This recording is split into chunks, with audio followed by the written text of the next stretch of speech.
Hello everyone. तो आज की वीडियो के अंदर हम लोग वेरिएबल्स और टोटल 13 डेटा टाइप्स को डिस्कस करेंगे। इससे पहले मैं लेक्चर स्टार्ट करूं, अगर आपने मेरे चैनल को अभी तक सब्सक्राइब नहीं किया है तो उसे प्लीज़ कर दीजिए।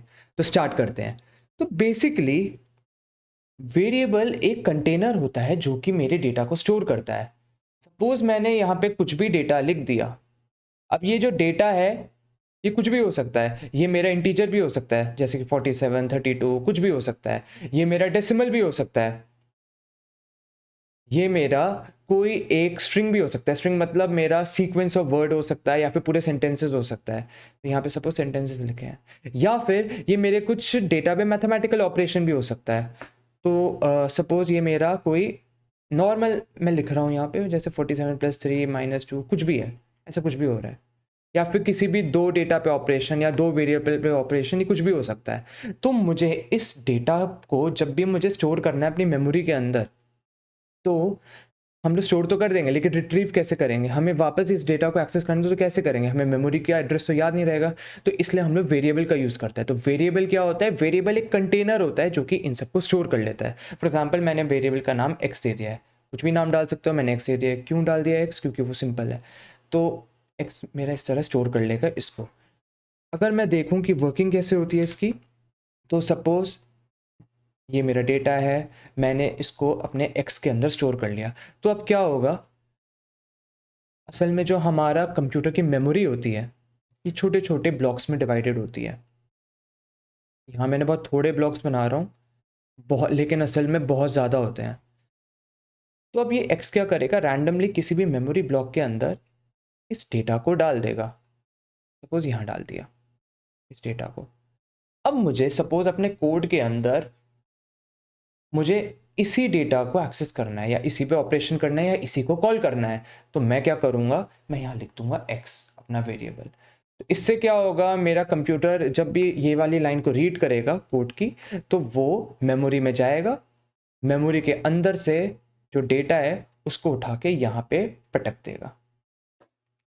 तो हम लोगों के लिए आसानी हो गई। इतना बड़ा कुछ भी डेटा लिखा है, हम लोग उसको सिंपल से मतलब नामों में हम लोग लिख सकते हैं, ताकि हमें याद रहे और हमें यूज़ करने में आसानी रहे।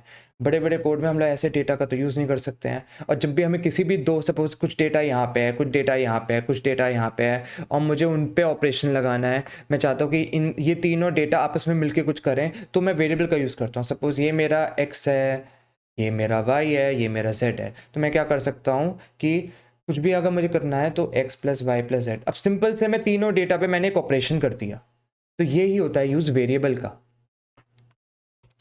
अब हम लोग जब भी वेरिएबल को हम लोग डिक्लेयर करते हैं, तो हमें असाइनमेंट ऑपरेटर का यूज़ करना ज़रूरी होता है। सपोज कुछ भी डेटा है, मुझे उसे अपने वेरिएबल में डालना है, तो मुझे = साइन का यूज़ करना पड़ेगा। बिना इस साइन का यूज़ करे, बिना असाइनमेंट ऑपरेटर का यूज़ किए, मैं कोई भी वेरिएबल डिफाइन नहीं कर सकता। तो ये कन्वेंशन है जो हमें फॉलो करना है। इसका यूज़ बहुत इंपॉर्टेंट है। अब मैं वैसे बिना अपने वेरिएबल को डिक्लेयर करे भी अपना डेटा को शो कर सकता हूँ। फॉर एग्जांपल, मेरी अगर कंप्यूटर की स्क्रीन है और मैं चाहता हूँ कि वो जो भी मेरा डेटा उसको आउटपुट की तरह शो करे, तो मैं यहाँ पे ऐसे लिख सकता हूँ, print for example hello world show करे, तो हेलो वर्ल्ड। मैं इस कोड को रन कर दूंगा शिफ्ट और एंटर दबा के, तो यहाँ लिखा आ जाएगा हेलो वर्ल्ड। तो अगर मैं इसको वेरिएबल का यूज़ करके करना चाहता हूँ, तो मैं क्या करूँगा? यहाँ सिंपली लिख दूंगा मैसेज। मैंने यहाँ पे अपने वेरिएबल का नाम मैसेज डाल दिया, मैसेज = हेलो वर्ल्ड। तो अब क्या हुआ इससे? मेरा जो मैसेज वेरिएबल है उसने हेलो वर्ल्ड को अपने अंदर स्टोर कर लिया। अब इससे क्या हुआ? जो मेरा कंप्यूटर है उसके किसी भी मेमोरी ब्लॉक के अंदर जो हेलो वर्ल्ड का ये जो है वो यहाँ पे स्टोर हो गया। अब मैं जब भी कहीं पे भी मैसेज टाइप करूँगा, तो मैसेज की जगह कंप्यूटर मैसेज की जगह कंप्यूटर ये जो हेलो वर्ल्ड है इसको पटक देगा या डाल देगा। तो ये काम है वेरिएबल का। अगर मैं अब यहाँ देखूँ, तो इस वाले कोड को रन करूँ, मैसेज = हेलो वर्ल्ड, तो और प्रिंट मैसेज लिख दूँ, तो मैसेज की जगह हेलो वर्ल्ड यहाँ पे इसने डाल दिया।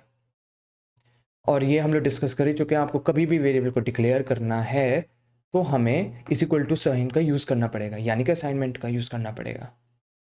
अब अगर हम लोग वेरिएबल का कुछ नाम डालते हैं, सपोज हम किसी कंपनी में काम कर रहे हैं और वेरिएबल का नाम डाल रहे हैं, तो हम ऐसे कोई भी उल्टा सीधा नाम नहीं डाल सकते कि ऐसे डाल दिया variable number 1, variable number 2, variable number 3। आपको कंपनी से निकाल दिया जाएगा और आपको खुद भी समझ नहीं आएगा आपने करा क्या। तो कुछ जब भी आप वेरिएबल का कुछ नाम डाल करते हो, कुछ नेमिंग करते हो, तो कुछ प्रॉपर वेज हैं, कुछ प्रॉपर एटिकेट है जो आपको फॉलो करने हैं। फॉर एग्जांपल, अगर मैं कुछ यहाँ पे सपोज मेरा कोड है, इस हिस्से में मैं जो यूज़र है उससे उसका नाम मांग रहा हूँ, तो मैं अपना वेरिएबल का नाम ऐसे डाल सकता हूँ, नेम। ठीक है, तो अगर मैंने कुछ ऐसे ही डाल दिया इसका नाम एक्स, तो मुझे उस वक्त तो मुझे शॉर्ट फॉर्म में मैंने करा तो मेरा काम जल्दी हो गया, लेकिन बाद में मुझे समझ नहीं आएगा एक्स क्या कर रहा है, कन्फ्यूजन हो सकती है। कोई और कोड आपका देख रहा है तो उसे कन्फ्यूजन हो सकती है, पहली बारी में उसे समझना है, तो इसका ध्यान रखना है। दूसरा ये, हमेशा या फिर कोशिश करो ज़्यादातर आप लोअर केस का यूज़ करो। लोअर केस मतलब स्मॉल लेटर्स का आप यूज़ करो। अगर कहीं पे लिखा है सपोज यहाँ पे मुझे 42 को स्टोर करना है किसी वेरिएबल में, मेरे पास दो अप्रोच हैं। अगर मैं एक्स ही वेरिएबल का यूज़ कर रहा हूँ तो एक्स इज इक्वल टू 42 और एक्स इज इक्वल टू 42। आप कोशिश करो आप यही प्रेफर करो। कैपिटल केस का हम लोग यूज़ नहीं करते हैं नेमिंग में। कर सकते हो, कंप्यूटर एरर नहीं देगा, लेकिन हम लोग नहीं करते हैं। क्यों? क्योंकि वो एटिकेट नहीं है, ज़्यादातर लोग उसे यूज़ नहीं करते हैं। आपको जब भी स्पेस देना हो, फॉर एग्जांपल मैं 2 वर्ड का वेरिएबल बना रहा हूँ, 2 वर्ड हैं वेरिएबल के अंदर, तो सपोज मैं अपना फर्स्ट नेम सक्षम है तो मैं फर्स्ट नेम वाला वेरिएबल बना रहा हूँ, फर्स्ट नेम। अगर मैंने डायरेक्ट स्पेस बार दे दिया तो वो वेरिएबल डिक्लेयर ही नहीं होगा। क्यों? क्योंकि वेरिएबल के नाम में स्पेस नहीं आना चाहिए, लेकिन मैं स्पेस देना चाहता हूँ, मैं क्या करूँगा, अंडरस्कोर साइन का यूज़ करूँगा।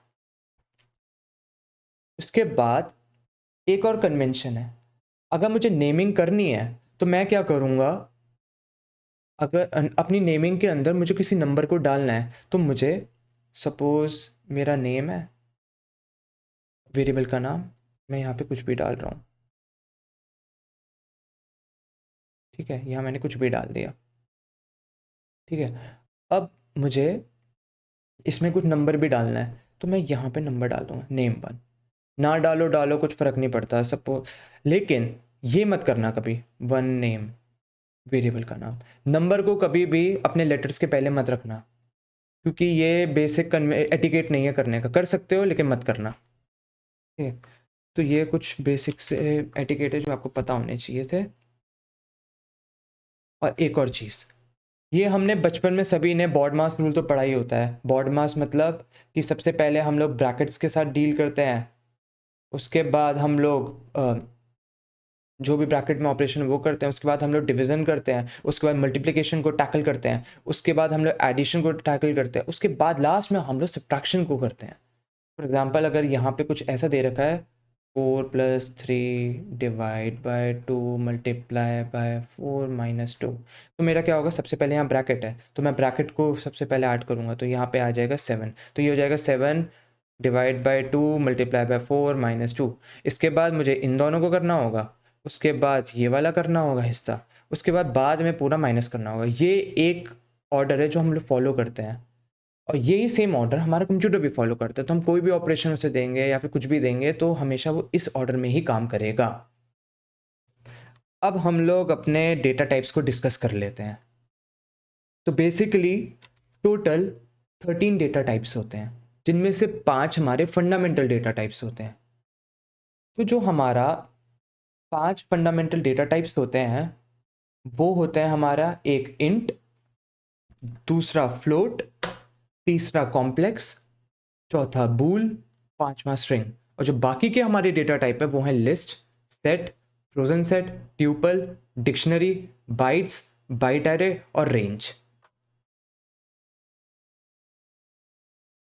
अब हम लोग एक एक करके इन्हें डिस्कस करते हैं, लेकिन उससे पहले एक और चीज़ बता दूं, जो 5 हमारे फंडामेंटल डेटा टाइप्स हैं जो मैंने टॉप 5 में यहाँ पे लिख रखे हैं, जो यहाँ पे मैंने टॉप 5 ऑर्डर वाइज दे रखे हैं, उनमें एक प्रॉपर्टी कॉमन है, वो आप याद रखना कि वो इम्यूटेबल है।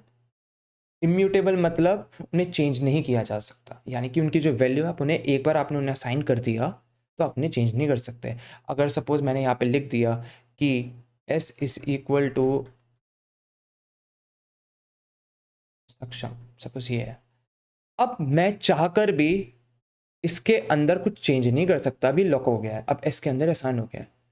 लेकिन अब जिन्हें थोड़ा बहुत कोडिंग आता है, अब वो जिन्हें थोड़ा बहुत भी कोडिंग आता है वो सोच रहे होंगे कि फिर हम लोग ये क्या कर देते हैं कि अगर हम लोग कहीं पे यहाँ लिखते हैं कि for example x is equal to 42, उसके बाद हम लोग नीचे अगली बार जब हम उसे वापस कुछ और उसमें कर देते हैं कि suppose x is equal to 42 plus 1, या फिर हम ये भी कर सकते हैं x is equal to x plus 1। तो ये क्या होता है, ये तो डेटा हमने चेंज कर दिया।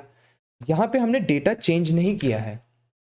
यहाँ पे असल में होता क्या है, जो हमारी कंप्यूटर की मेमोरी है, सपोज पहले मैंने डाला x इज इक्वल टू 1, तो यहाँ पे मेरी मेमोरी को x रिप्रेजेंट कर रहा है, यहाँ पे आ गया 1। इसके बाद मैंने अगर कुछ करा x इज इक्वल टू 3, तो एक अलग मेमोरी ब्लॉक बनेगा, वहाँ पे x3 को स्टोर करेगा, और ये वाला जो है ये पहले से वहाँ पे रह जाएगा, अभी हटेगा नहीं। तो ये it basically remains there only. ठीक है, तो ये है कॉन्सेप्ट। अब जो हमारे इंटीजर होते हैं वो बेसिकली हमारे इंटीजर यानी होल नंबर्स को स्टोर करता है, यानी कि 42 और इंटीजर -1 -2 ऐसे इन सबको।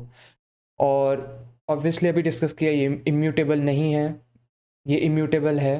और क्योंकि ये कोई कलेक्शन नहीं है, बेसिकली मैंने यहाँ पे और भी प्रॉपर्टी लिख रखी कि insertion, order, preserve, indexing, slicing, duplicate, ये आगे काम आएंगी। अब यहाँ पे एक ही नंबर है, अब इसमें इंसर्ट क्या करें, है ना। इंसर्शन, ऑर्डर, इंडेक्सिंग, डुप्लीकेट, ये तो तब होगा ना जब मेरे पास कुछ डेटा का कलेक्शन है। यहाँ पे मेरे पास ऑलरेडी कुछ डेटा पड़ा हुआ है। अब हाँ, उसके अंदर मैं यहाँ पे कहीं पे इंसर्ट कर सकता हूँ, या फिर मैं यहाँ से इस डेटा के कुछ निकाल सकता हूँ, यानी कि इंडेक्सिंग, स्लाइसिंग।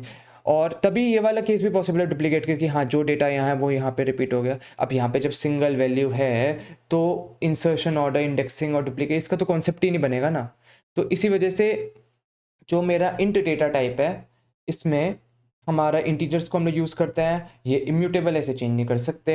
इंसर्शन, ऑर्डर मेरा प्रिजर्व होता है। इंडेक्सिंग और स्लाइसिंग का हमें यहाँ पे ज़रूरत ही नहीं है, क्यों, क्योंकि ये डेटा का कलेक्शन ही नहीं है यहाँ, और यहाँ पे डुप्लीकेट एग्जिस्ट नहीं करता है। अगले डेटा टाइप फ्लोट को देखते हैं।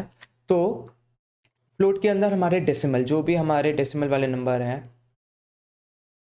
कुछ भी ले लो, तो वो यहाँ पे होता है। डिस्कस कर चुके हैं, ये इम्यूटेबल नहीं हो, ये इम्यूटेबल होगा, कलेक्शन नहीं है, तो इंसर्शन, ऑर्डर, प्रिजर्व का तो इस कॉन्सेप्ट का तो मतलब ही नहीं है। इंडेक्सिंग, स्लाइसिंग यहाँ भी ज़रूरत नहीं है। डुप्लीकेट क्योंकि कलेक्शन ये नहीं होगा।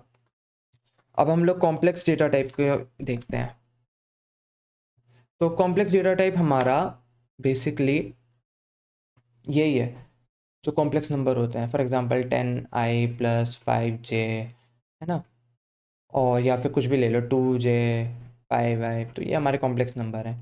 कलेक्शन है क्या ये ना, ऐसे एक डेटा है, ये तो सिंपल सा सिंगल पीस है डेटा का, तो ये इम्यूटेबल है। इंसर्शन, ऑर्डर का मतलब ही नहीं है। इंडेक्सिंग, स्लाइसिंग, इंडेक्सिंग स्लाइसिंग मतलब बीच में से कुछ उसके डेटा निकालो, भाई जब सिंगल ऑब्जेक्ट है इसमें से क्या निकालोगे, ये पूरा ही निकलेगा, इस कॉन्सेप्ट का भी मतलब नहीं है। डुप्लीकेट का भी मतलब नहीं है। बूल, बूल क्या होता है, बूल में बेसिकली दो ही वैल्यू होती हैं, ट्रू और फॉल्स। यहाँ पे याद रखना, टी कैपिटल होना चाहिए, एफ कैपिटल होना चाहिए, क्योंकि ये केस सेंसिटिव होता है। ठीक है, तो हमारा बूल भी इम्यूटेबल होगा, क्योंकि ये हमारा फंडामेंटल डेटा टाइप है। ऑर्डर का कोई मतलब नहीं है, इंडेक्सिंग क्लासिक का भी कोई मतलब नहीं है, डुप्लीकेट का भी मतलब नहीं है। अब कुछ चीज़ें देख सकते हो जिसकी ज़रूरत नहीं है, बट फिर भी देख लो। ट्रू एंड ट्रू हमारा होगा ट्रू, ट्रू एंड फॉल्स होगा हमारा फॉल्स, फॉल्स एंड फॉल्स हमारा होगा फॉल्स, ट्रू और फॉल्स हमारा होगा ट्रू, ट्रू और ट्रू होगा हमारा ट्रू, फॉल्स और फॉल्स हमारा होगा फॉल्स। ठीक है, ये बेसिक चीज़ें हैं, पता ही होंगी वैसे ज़्यादातर लोगों को। ठीक है, अब हमारा आखिरी फंडामेंटल डेटा टाइप जो कि है स्ट्रिंग। तो स्ट्रिंग क्या होता है हमारा, ये कुछ सीक्वेंस ऑफ कैरेक्टर्स को रिप्रेजेंट करता है। फॉर एग्जांपल ABCDEF या फिर मेरा नाम सक्षम, ठीक है, इन्हें रिप्रेजेंट करता है। सेंटेंस को भी रिप्रेजेंट कर सकता है, लिस्ट ऑफ वर्ड्स को भी रिप्रेजेंट कर सकता है। सेंटेंस है तो मैं ऐसे लिख सकता हूँ सक्षम जैन, और यहाँ पे अगला सेंटेंस डाल दो, कुछ भी डाल दो, ठीक है, तो आप इन्हें रिप्रेजेंट कर सकते हो। अभी क्योंकि हमारा हमारा ये फंडामेंटल डेटा टाइप तो इम्यूटेबल है, इंसर्शन ऑर्डर का तो कोई यूज़ ही नहीं है, हम यहाँ पे इंसर्ट क्या करेंगे इस नाम में।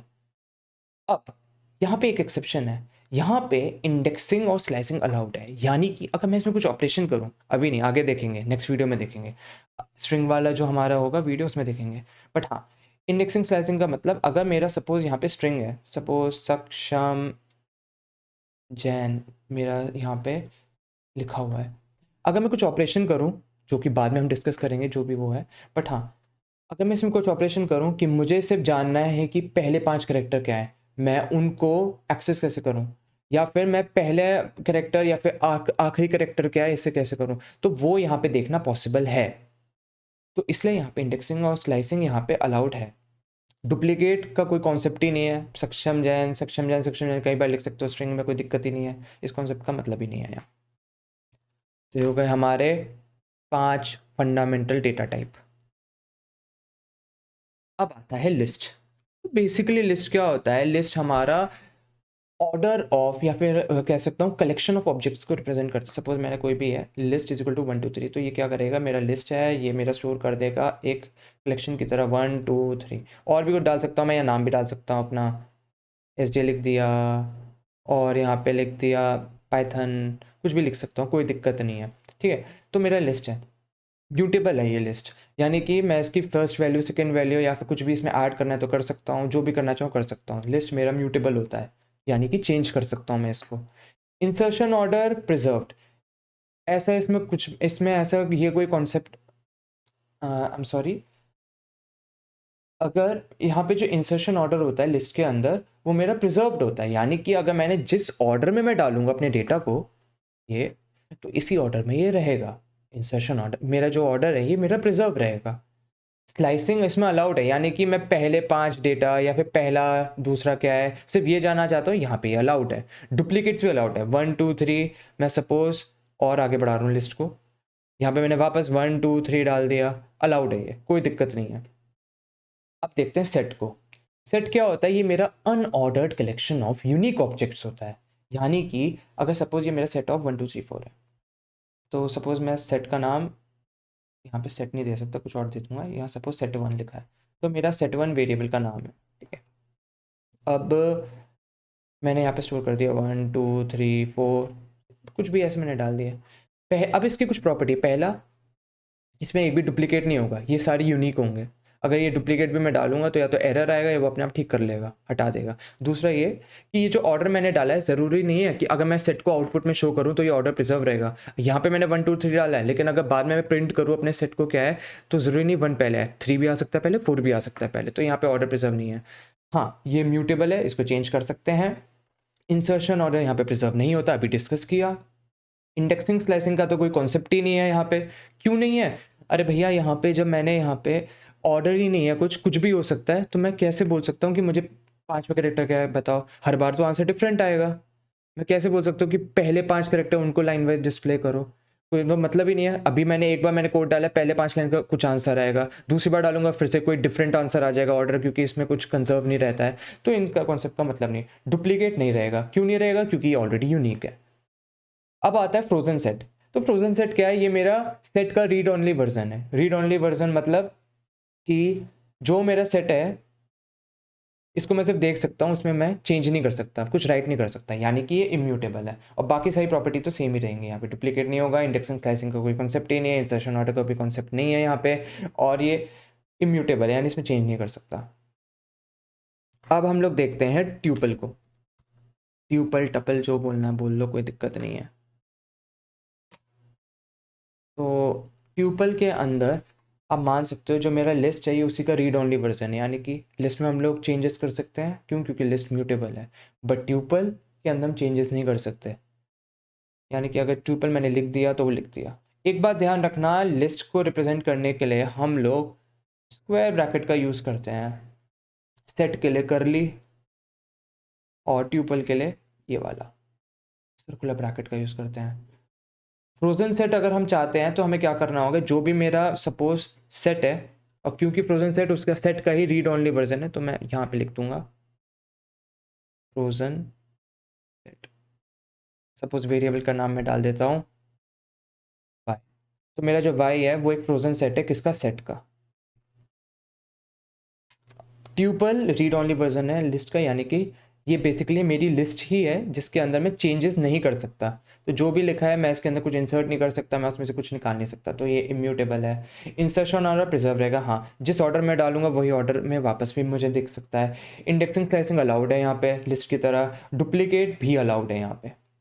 डिक्शनरी की बात करें तो डिक्शनरी मेरा एक की वैल्यू पेयर को रिप्रेजेंट करता है, यानी कि अगर मुझे कुछ डेटा को एक्सेस करना है तो मैं उसको एक की, यानी कि मैं उसका ऐसा कुछ की लिख सकता हूँ, जब भी मैं की को एक्सेस करूंगा तो मैं उस वैल्यू को भी एक्सेस करूंगा। ये मेरा की है, ये मेरा वैल्यू है। म्यूटेबल है, ये चेंजेस कर सकते हैं, यानी इंसर्शन ऑर्डर प्रिजर्व ना, इसका कोई कॉन्सेप्ट ही नहीं है इसमें, यानी कि क्योंकि हम तो की का यूज़ कर रहे हैं ना डेटा को एक्सेस करने का, तो किसी भी ऑर्डर में सेव और मेमोरी में क्या फ़र्क पड़ता है, हम तो की का यूज़ करेंगे डेटा निकालने के लिए, वरना हमने डिक्शनरी बनाई ही क्यों। तो ये इसका इंसर्शन ऑर्डर प्रिजर्व का कोई कॉन्सेप्ट नहीं है। इंडेक्सिंग स्लाइसिंग यहाँ पे नहीं हो सकती है। और अगर मैं यहाँ पे बात करूँ अपनी डिक्शनरी का, तो ये जो मेरी की है, और यहाँ पे सपोज मेरा की का कुछ वैल्यू लिखा है, ये मेरी की 2 है, यहाँ पे कुछ वैल्यू लिखा है। ये जो मेरी कीज़ हैं ये मेरी हमेशा यूनिक होगी, अगर यूनिक नहीं है तो एरर आ जाएगा, लेकिन हाँ वैल्यूज़ रिपीट हो सकती हैं, इसमें कोई दिक्कत नहीं है। आप सोच रहे होगे मैं लिख तो रहा हूँ, मैं कोड कैसे करेंगे, तो टेंशन मत लो। पूरे डेटा स्ट्रक्चर में जो बाद में हम लोग अच्छा खासा डेप्थ में इसकी कोडिंग करेंगे, सारी प्रॉपर्टी को अच्छे से डिस्कस करेंगे, अभी बस एक छोटा सा इंट्रोडक्शन लिया है ताकि एक दिमाग में बैठ जाए कि हाँ हो क्या क्या रहा है यहाँ पे, ठीक है। अब हम लोग आते हैं बाइट्स पे। आखिरी 3 डेटा टाइप बचे हैं, ज़्यादा नहीं बचा है। तो बाइट्स क्या होता है ऑलरेडी पढ़ चुके हैं, वही जो हमारे रिप्रेजेंटेशन है, बाइनरी रिप्रेजेंटेशन होता है। इसकी रेंज हमारी 0 से 255 ही होगी, इससे ज़्यादा ना बड़ा होगा ना छोटा होगा ये। और ये मेरा इम्यूटेबल है, बाइट्स में चेंज करने का मतलब ही नहीं है। इंसर्शन ऑर्डर मेरा प्रिजर्व रहेगा, अगर मेरा बाइट्स में कुछ लिखा हुआ है, बाइनरी में कुछ लिखा हुआ है, उसका एक वैल्यू भी बदल दिया तो मेरे पूरे उसका बाइनरी का मतलब ही डिफरेंट हो जाएगा। तो इंसर्शन ऑर्डर प्रिजर्व होना ज़रूरी है, जिस ऑर्डर में मेरा गया उसी ऑर्डर में रहना चाहिए, नहीं तो गड़बड़ हो जाएगी। इंडेक्सिंग स्लाइसिंग, हाँ मैं उसके आखिरी के कुछ निकाल सकता हूँ, पहला का कैरेक्टर क्या है, दूसरा कैरेक्टर क्या है, तीसरा कैरेक्टर क्या है, मतलब बाइनरी की बड़े से उसमें, तो मैं ये देख सकता हूँ।